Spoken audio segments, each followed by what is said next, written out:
So that is officially a wrap on the 2023 NHL trade deadline. As we all expected, today, the deadline day itself was rather uneventful because all of the big moves happened in the weeks leading up to today. However, we do still have quite a bit of trades to break down in this video, most of which are minor deals. I do want to let you guys know that we're only covering trades that took place today and a few of them going back to yesterday, just trades I haven't covered on the channel yet. If you're new and you want to hear my thoughts on any of the major trades that took place in the weeks leading up to today, then there's videos breaking down all of those on the channel already. So the first trade we have took place between the Arizona Coyotes and the Columbus Blue Jackets. This one took place yesterday, but again, I haven't covered it on the channel just yet. Jakub Voracek and a 2023 6th round pick to Arizona in exchange for John Gillies. John Gillies is a veteran AHL goaltender. This is just one of those trades where Arizona acquires a player who's likely never going to play in the NHL again to throw on the injured reserve. Of the $67.2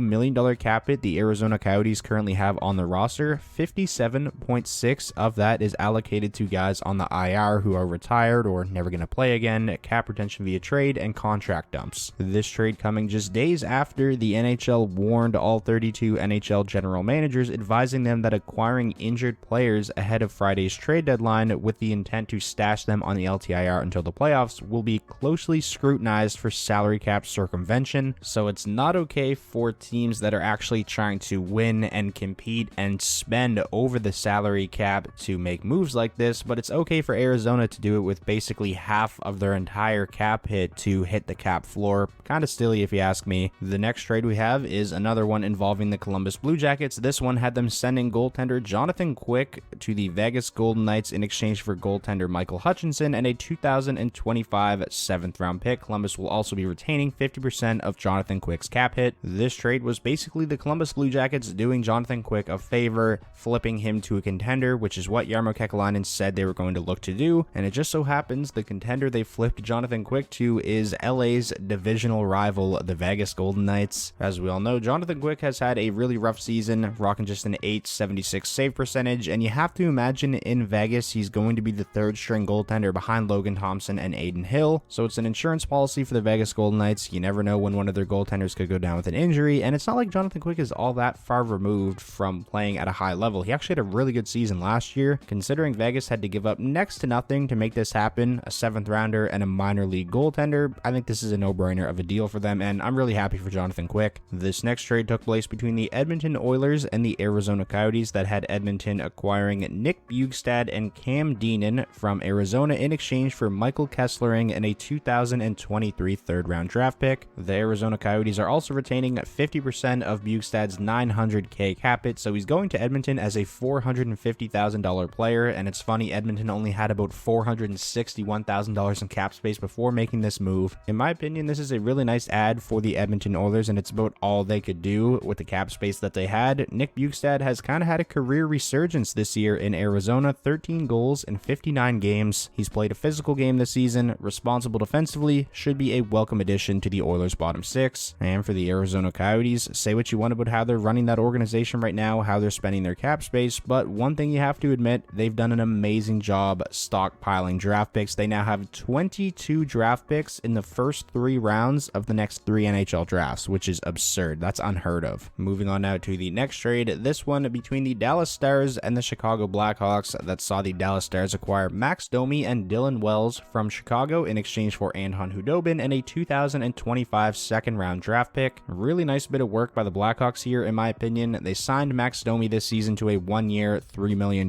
deal, and now you flip at the deadline for basically a free 2nd round draft pick for having Max Domi on your team for, 3/4 of the season. And for the Dallas Stars, it's been rumored that they've been wanting to add a forward for weeks now. You get a guy in Max Domi who's having the best offensive season of his career since his first year in Montreal. He's a really crafty playmaker, has good speed, a little bit one-dimensional, doesn't give you much of anything defensively, but he is one of those guys in the NHL that is probably really annoying to play against. I'm interested to see where Dallas decides to slot slot Max Domi in the lineup, who he gets to play with. Overall, I think it's a solid add for the Dallas Stars, a much cheaper option than a guy like Tyler Bertuzzi, who it was rumored they had some interest in. This next trade took place in the middle of the night last night. The Pittsburgh Penguins have acquired Nick Bonino from the San Jose Sharks. In exchange, the Sharks will receive a 5th round draft pick and a 7th round draft pick. Now, it has since been reported by Pierre LeBrun that the Sharks will flip that 5th round draft pick to a third team in this deal, who likely retain some salary on Nick Bonino. It's weird that we still don't have the full details of this trade, even though it took place last night. But the bottom line is the Pittsburgh Penguins are acquiring Nick Bonino for really cheap. Bonino is a 34-year-old centerman. He actually won back-to-back cups with the Penguins in 2016 and 2017. He was a monster for them in their playoff run in 2016 especially. So the Penguins are getting back a player who the organization is very familiar with. Obviously, a little bit different of a player at this point in his career, not as much as an offensive threat as he was back then, but still a very good shutdown defensive centerman, likely going to slot in on Pittsburgh's 4th line. The next trade we have to break down was between the Detroit Red Wings and the St. Louis Blues. The St. Louis Blues have acquired Jakub Vrana in exchange for Dylan McLaughlin and a 2025 7th round draft pick. The Red Wings are also retaining 50% of Jakub Vrana's $5.25 million cap hit. He is signed at that number through next season as well. This is one of those trades that, as a Red Wings fan, I knew it was coming, but it doesn't make it suck any less. Jakub Vrana's career in Detroit started off with so much promise, and you look at his numbers with the Red Wings as a whole. When he's been in the lineup, he's scored at above a half goal per game pace. When completely healthy and when getting a consistent opportunity to play, Jakub Vrana is one of the NHL's most efficient 5v5 goal scorers. He had his injury problems in Detroit, obviously the off-ice issues. He entered the player assistance program early this season. Upon returning from that, he was placed on waivers, went unclaimed, spent a bunch of time in the AHL, was recalled, and got into a few games over the past couple of weeks, but really hasn't looked good. It really just seemed like Detroit wanted to get out from under this contract and just put this entire situation behind them, and that's what they do here by making this trade. But I will say, I feel like this has the potential to be the biggest steal of the entire trade deadline for the St. Louis Blues. The Blues are obviously amidst a retool. Given where that organization is at, this is a worthwhile gamble to make. If you give Vrana the opportunity to play alongside a guy like maybe Robert Thomas, who's an unreal playmaker, and give him a consistent opportunity to play, get that goal scoring touch back, I think this is a guy that can score 30 goals in an NHL season with his eyes closed. You're getting a player with that kind of potential for a little over $2.5 million. He's only 27 years old. Say if he does get that goal scoring touch back and you can retain salary on him at next year's trade deadline, you could probably get a massive haul in return. Or this is the kind of player that you could also extend and have him a part of your core that includes the likes of Jordan Kyrou and Robert Thomas. I think this is a can't lose trade for the Blues. Moving along now, this next trade saw the New Jersey Devils acquire centerman Curtis Lazar from the Vancouver Canucks in exchange for a 2024 4th round draft pick. Curtis Lazar is a 28-year-old centerman, a cap of $1 million, and has some term left. He signed through 2024-25, so the Devils get a guy in Curtis Lazar who's likely going to be their 4th line center for a while, at least the next couple of years, and I really like Lazar in that role. Great defensively, solid at faceoffs, solid on the penalty kill. Can't really go wrong here for the Devils. And for the Canucks, a team that is already over the salary cap for next season, it definitely makes sense to add a mid-round draft pick for a guy who had term left on his deal. Next up, this trade between the Los Angeles Kings and the Philadelphia Flyers that saw the Kings acquire Zach McEwen in exchange for Brendan Lemieux and a 5th round draft pick. Solid trade, I think, for the Philadelphia Flyers. You trade a 4th line checking forward who takes a bunch of penalties for a 4th line checking forward who takes a bunch of penalties but is a UFA at season's end, and you get a mid-round draft pick. And I'm guessing why the Kings made this deal is you get the cheaper player in Zach McEwen, and he's an RFA at season's end as opposed to Lemieux being a UFA, so maybe they want to keep McEwen around past this season. Who knows? All in all, pretty non-consequential trade in my opinion, but it's pretty funny that two guys who are almost the same player got traded for each other. Next up, we have another trade involving Vladislav Namestnikov. Obviously, he was acquired by the San Jose Sharks from Mikey Esimon, and now San Jose is flipping him to the Winnipeg Jets in exchange for a 2025 4th round draft pick. This is now the 4th time in Namestnikov's career that he's been traded on deadline day, and it's also the 4th time in his career he's been traded for a 4th round draft pick. The Winnipeg Jets will now be the 7th team Vladislav Namestnikov has been a part of in the last 3 years, which is crazy. He's been around, but there's a reason teams keep acquiring him, because he's a very useful, I would say, bottom 6 winger, really good defensively, has some skill as well, real good skater. His point point totals are down from last season where he scored 16 goals between the Red Wings and the Dallas Stars. He only has 6 this season in 57 games with the Lightning, but even if he's not producing offensively, he's still a very useful player, versatile, adds some depth to the Winnipeg Jets forward group. In my opinion, Namestnikov is really the ideal bottom 6 role player. Next up, this trade between the Penguins and the Anaheim Ducks that saw Pittsburgh acquire defenseman Dmitry Kulikov in exchange for Brock McGinn and a 3rd round draft pick. You might be thinking this is a pretty steep price to give up for Dmitry Kulikov, but I honestly feel like that 3rd round draft pick is just a sweetener to get rid of the Brock McGinn contract. He makes $2.75 million and is signed for 2 more seasons after this. He obviously was placed on waivers the other day when unclaimed, so he's a guy with virtually no value. So by making this trade, the Penguins clear up some cap space, get out from under that McGinn contract, and get a defenseman in Kulikov who's a pending UFA, not having a great season in Anaheim, but he's also been playing in a pretty tough situation. He's been playing top 4 minutes on one of the worst defensive teams we have seen in a very, very long time, but his past few seasons prior to this year with Anaheim, he's had a good track record of putting up good defensive results in a limited role, so hopefully he can get back to doing that with Pittsburgh. Next up, this trade between the Buffalo Sabres and the Minnesota Wild that saw the Sabres acquire forward Jordan Greenway in exchange for a 2023 second and a 2024 fifth. If the Buffalo Sabres were going to buy at this year's trade deadline, this is exactly the kind of deal that makes sense for them. You get a guy in Jordan Greenway who's not a rental. He's 26 years old, signed at a $3 million